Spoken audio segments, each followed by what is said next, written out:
Le 5e rapport d'évaluation du groupe d'experts intergouvernemental sur l'évolution du climat est sans équivoque.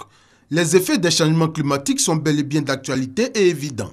Le réchauffement du système climatique est de plus en plus perceptible et engendre des impacts sur les systèmes naturels et humains, y compris la production alimentaire. À titre d'exemple, les tremblements de terre, la perturbation des saisons pluvieuses et la pollution atmosphérique. Face à ces menaces, les différents États du monde entier se donnent rendez-vous à Paris en décembre prochain.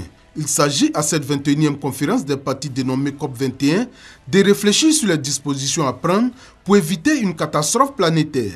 Mais avant cette rencontre, chaque pays participant doit produire un rapport sur sa contribution dans la lutte contre les changements climatiques. La Côte d'Ivoire, partie prenante de cette conférence mondiale, a convié les médias nationaux et internationaux à cet atelier pour leur présenter la situation des changements climatiques en Côte d'Ivoire afin de les impliquer dans la sensibilisation des populations. Si les journalistes prennent à bras le corps et comprennent la problématique, alors beaucoup de choses, on peut atteindre des résultats importants. Parce que ces messages que les journalistes vont véhiculer vont aller vers le secteur privé, vers les secteurs productifs. Comparé aux grands pays industrialisés, la situation est moins alarmante en Côte d'Ivoire.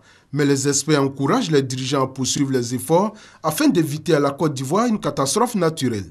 La Côte d'Ivoire a fait beaucoup dans le domaine de l'adaptation au changement climatique, beaucoup de bonnes pratiques dans les domaines de l'agriculture, dans le domaine de la foresterie, dans le domaine de l'eau, de l'assainissement, de la gestion du secteur minier, des codes qui se sont organisés ces dernières années, donc une législation aussi avant-gardiste. La Côte d'Ivoire a donc les arguments nécessaires pour une participation honorable à cette 21e conférence des parties à Paris.